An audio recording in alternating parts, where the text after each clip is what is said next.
I saw a sign in December that said, "Now we revolt," and "we" was capitalized, and it was somebody on the right that was holding it.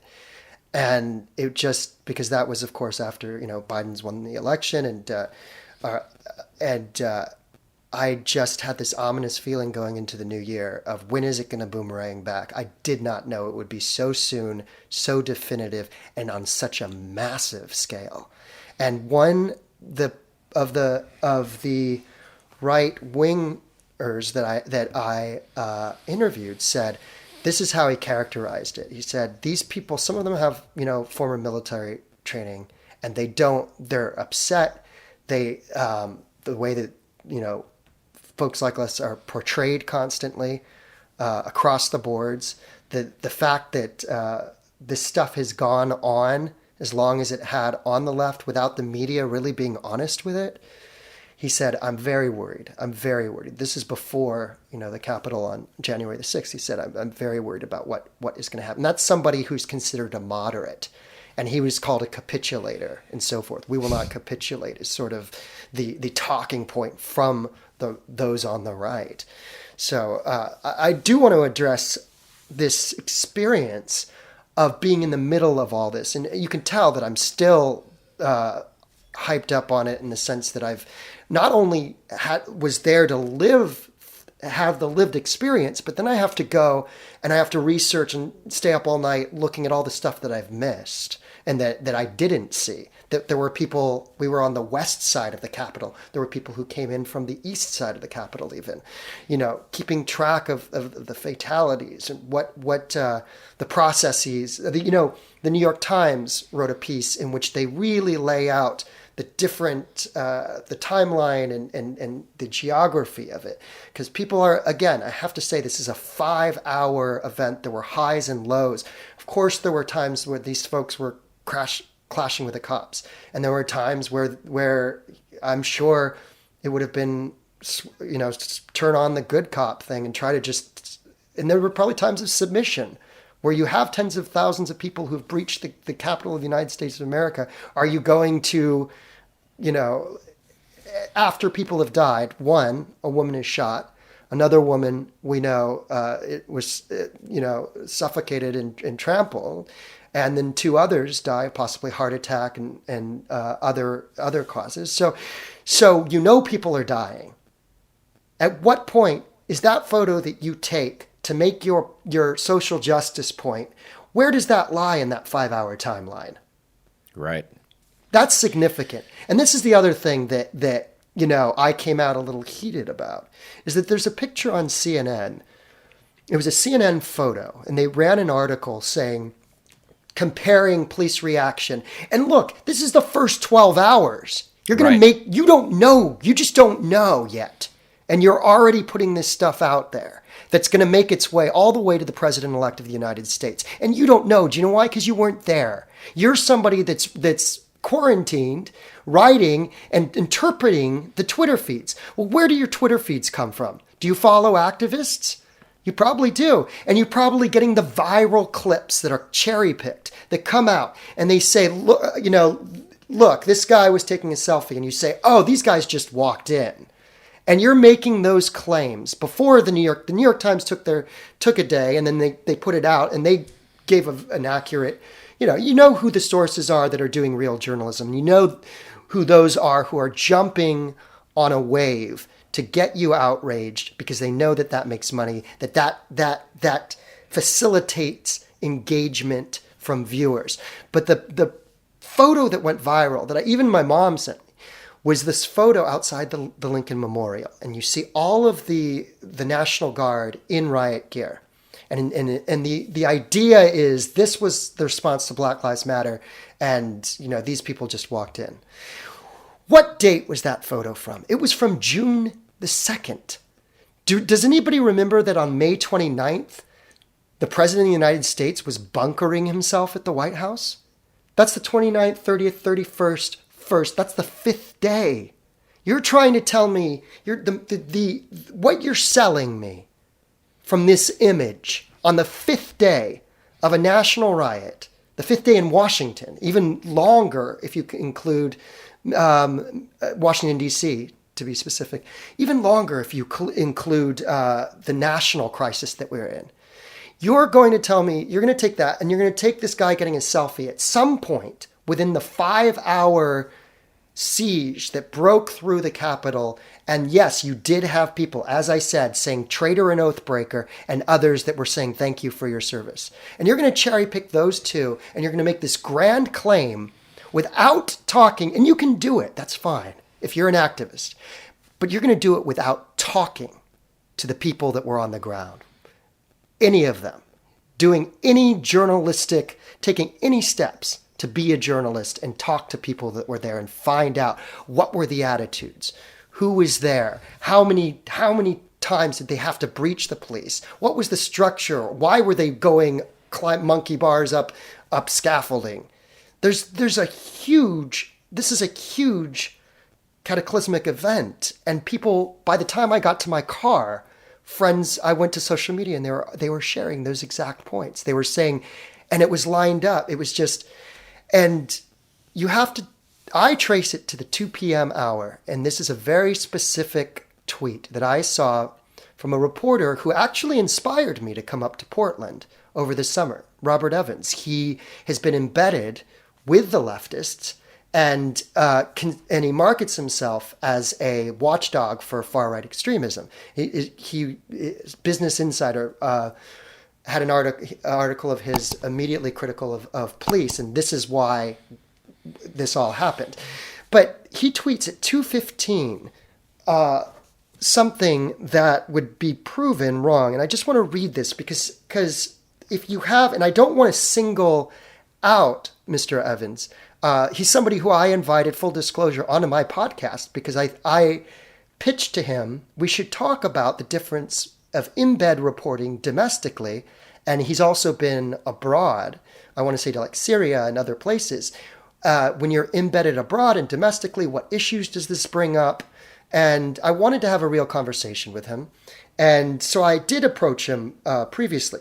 But he tweets at 2:15, BLM supporters would have been shot with live ammo the instant they broke through the barricades. That's 2:15 p.m. We're an hour and half roughly into this thing. News isn't out yet that somebody was shot and killed in the neck. So already the activist outrage is churning before the story is even a quarter on its way in real time. The activists, the keyboard warriors, get this out there. Now that's an account with 187,000 followers, many of them young. And that makes its way, and I'm not saying it's just one person. I'm saying there could be parallel thinkers that are seizing upon the same talking point. Pretty soon you have CNN, Van Jones is echoing this and saying young people feel this way, that if it were black people, it would be this response. So we're making no effort culturally to find out what happened, who was there, what they wanted. They're just, again, it's heresy if you do anything beyond issuing the brand of fascist. That's it.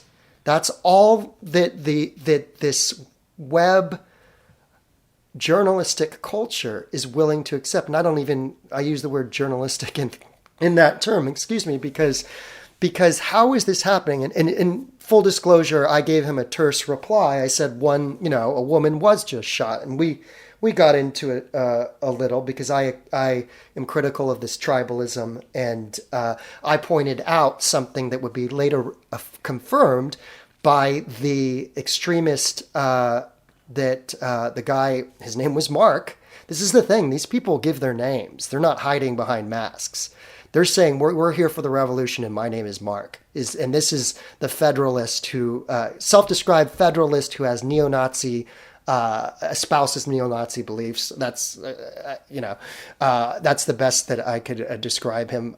He self-described extremist, and I'm sure there were others like him that were pro-coup.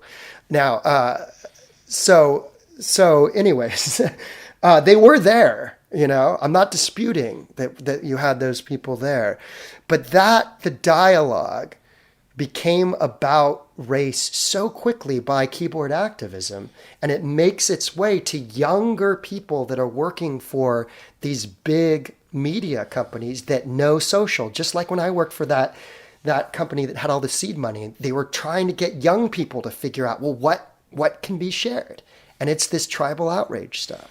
So I saw this develop in real time on Twitter. The first place I saw this connection made was Ibram X. Kendi tweeted that I hesitate to say exactly what he tweeted because I won't get it perfectly, and obviously there's a hazard in that. But the point was effectively, we all know what would have happened if this had been black people. And my immediate thought was, in 2021, I actually have no idea how it would compare. Right. I have seen so many instances where the simple fact that, Black Lives Matter is being used as a banner provides an amazing level of protection from any police enforcement of the most obvious and important laws. So anyway, my sense was that this was the creation of a false fact, right? The fact that we have been induced to accept is that the breach of the Capitol looked very different because the people who were engaged in it were overwhelmingly white. And the fact is, even if that were true, we don't know it to be true. In 2021, there's every reason to suspect it's not true because we have seen a very different set of reactions having everything to do with race and a sensitivity to race that has allowed for all kinds of lawlessness and violence and destruction. So, who knows? But your point about if you're a verificationist, right, if you're not an honest broker and you want to sell that story, and you can look through months and months and months of riots and find places where the police reacted arguably aggressively, although, to be honest, it wasn't many of those. But over the course of many months, you will have those instances, and you want to compare it to this, did you say 5-hour siege of the Capitol? Right.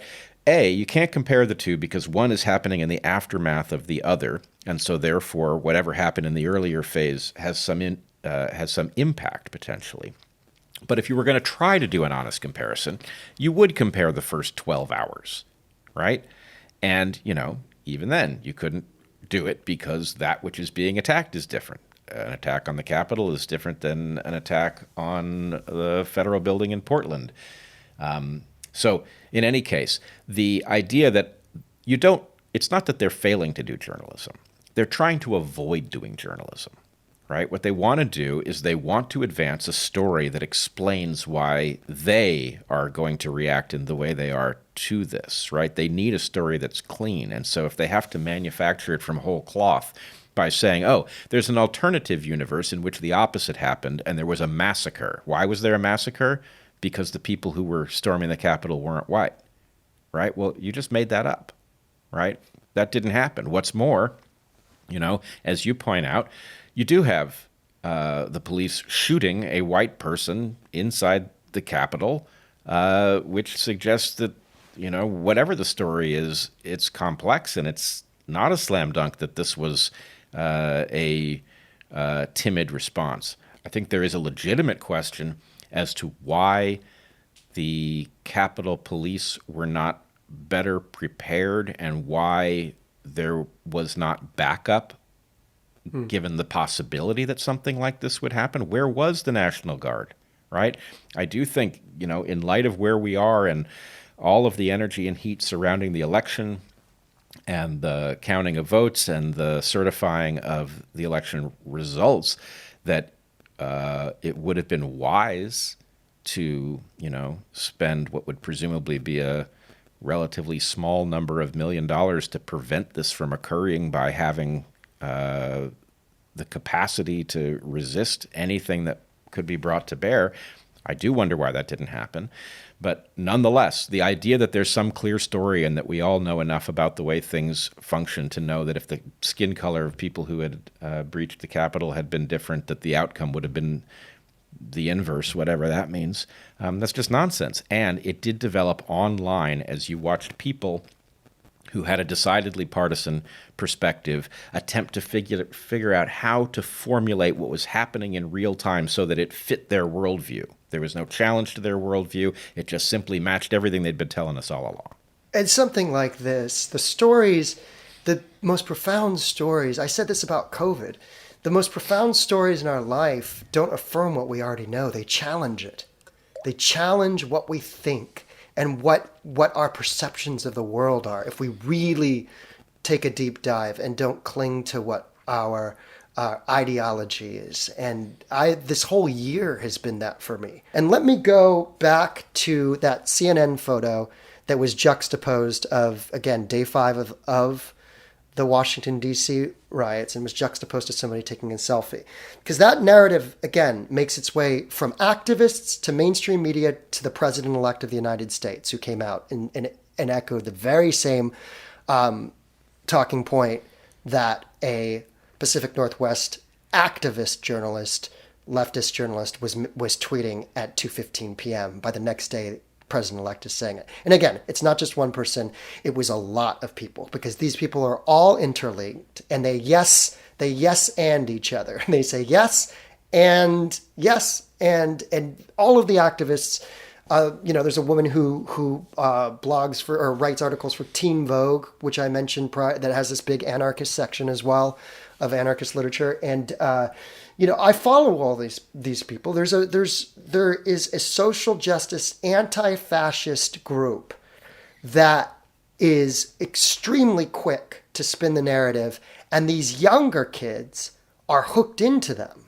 So these accounts have 100,000 followers. So these younger folks start parroting it.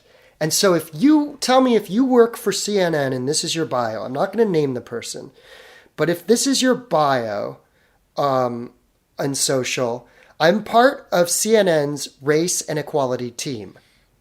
This speaks to who this person is and sees the world. Telling stories of multiculturalism, Latinx, Black, Indigenous, and Asian American communities. Now, that's something we're all for. And me, at least, and the intersection of race with sports, gaming, education, and more. Now, as I gave that disclaimer in the middle of it to defend myself from the fact that I was naming all, diverse races, of which I'm a part of, and of course I want equal opportunity and better understanding in this world. If that, what was it called again? If that team is the race and equality team, which I'm for, sounds great, right? And this speaks to your background and your experience. If that lens is first and foremost on the internet with the young team of millennial and Generation Z writers and bloggers, if that is always going to be the lens, I'm concerned, and I would give this challenge to any young people that are listening to me right now, because I was in Portland and I did see moments where the pacifists like myself were at the bullhorn, and some folks who were in Black Bloc were like willing to listen and willing to hear other ideas. And if you're part of that group, and have discussions beyond what's popular and getting the likes and getting the retweets on Twitter. Have discussions even off Twitter for let's help us, do us all a favor, and have these discussions about ideas and ask yourself if everything really needs to be always through that lens and always through the people who are telling you to do that, who you retweet and you look to. If it always has to be that, because that may be somebody's personal obsession. That may be somebody's identity of social justice keyboard warrior, and everything about them and not enough about the people who are on the streets and the stories that we need to learn more about in regards to people who do not think like us and see the world like we do, that inhabit the same nation that we do. And that would be my challenge and my hope for young folks and everybody, because I get it from my friends. My best friend since I was in high school hasn't talked to me since September, and won't assort with a Trump apologist. Again, not my. Yeah, it's not what you are, but if he sees you as that, then he, by his own rules, can't talk to you. Well, one quote from another friend was, what you're working against is the human brain in some ways. That the way that we are stubborn and we insist on seeing things a perfect way. And if somebody challenged that, I have another friend who's bless him, he's so reliable that if I say anything about equal, like trying to, this is similar or make any comparisons, I get a rant of profanity, which the best way to deal with profane rants is humor. It has to be. We have to be able to laugh again.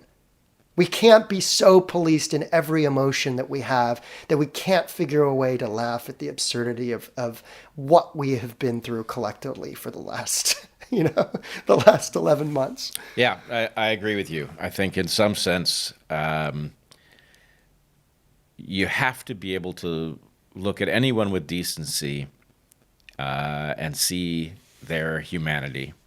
And then, those with humanity, and it isn't everyone, but it's most of us, have to embrace nuance, which, frankly, the one thing you can know about nuance is that it's going to deliver you some things. Some things about nuance are going to line up with what you expect, and some things about it are going to go the other way. And if your point is, I'll take the fraction of nuance that goes my way, you're not interested in nuance. So we're all going to have to do that and somehow resist what comes back at us for engaging in that kind of heresy. I'm going to ask 5 people that I emailed before I got to the Capitol. Actually, the day before, I said, this is what I had interviewed the chairman of the Proud Boys, which again, a huge heresy, back in September, and then tried to get comments. And this is on Unblocked podcast, which is part of publicreport.org. I talked to him. I got his views, and he told me he sees his only extreme view is that there should be no gun laws, which is interesting that he got himself arrested with 2 cartridges.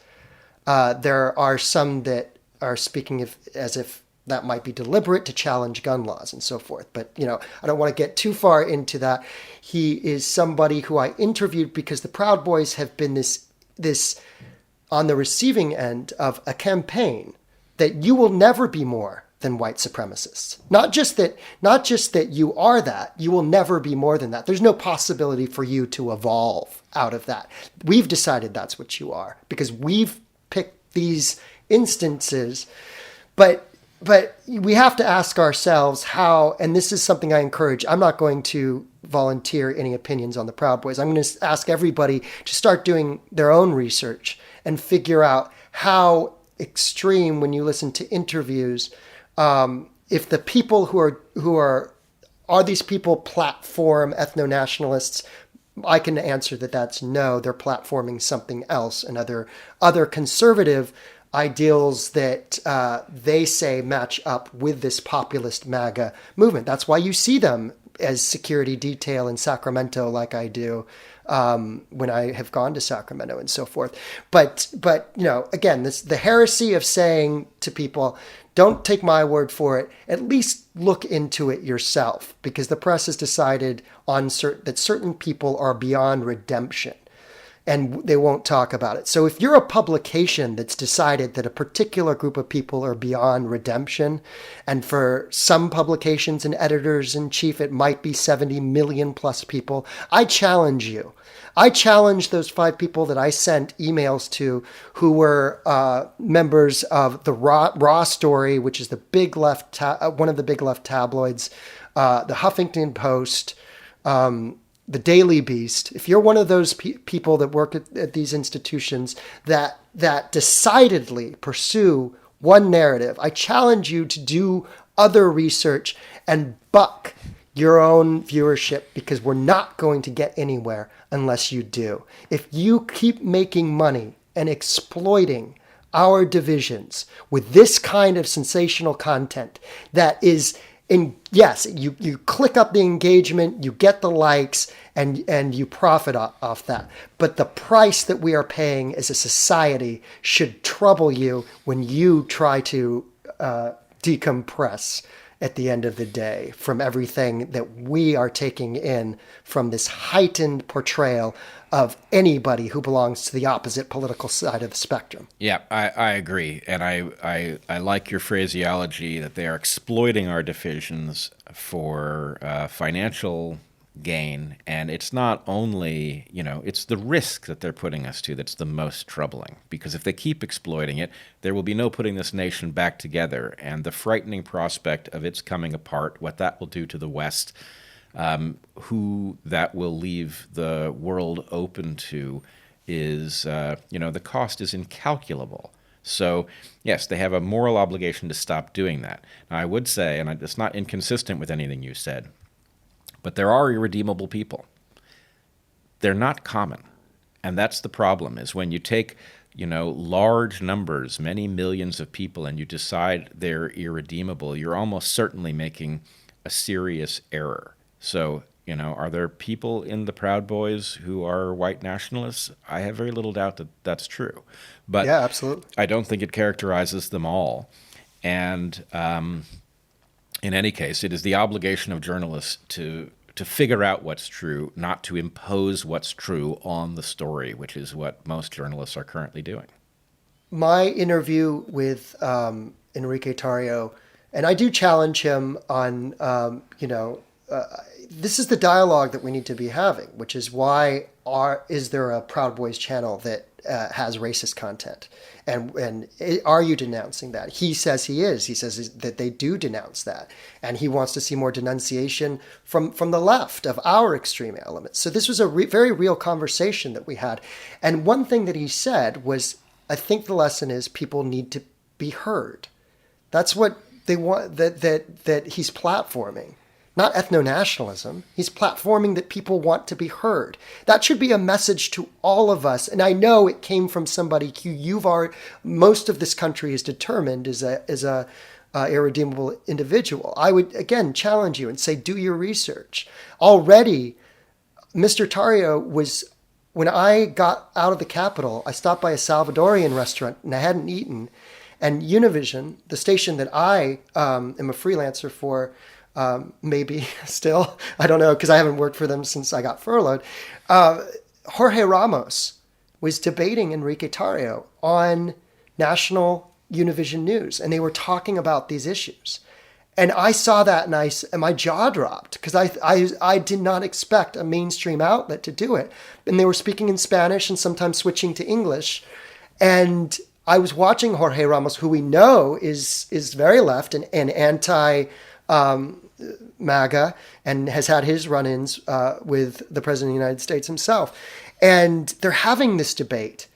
And I looked at that and I said, yes, that's good. I'm proud that I work for that organization, that they're willing to take the risk and have that conversation in, somewhat of a cultural bubble of Spanish speakers. But those are the kind, we need to take that lead and have those kind of hard, tough conversations that don't go smooth, and there's a butting of heads, and your viewers will get mad at you. Let your viewers get mad at you. Let your viewers be outraged that you talked to that person, that you platformed them. What's the worst that's going to happen? Yep. Well, the fact is there's a large number of, it's not a large number in absolute terms, but a significant quadrant of the podcast landscape demonstrates that actually, although, yes, lots of people won't be interested in hearing things that violate their core beliefs, there's a lot of other people who are nothing but interested in hearing about perspectives that don't match their priors. And so it's amazing that there's not a mainstream journalistic outlet interested in tapping into that. I think that's going to have to be a story for another day, but the question of why that journalistic outlet doesn't rise and take advantage of the obvious hunger that many of us have for decent journalism, that's a real question.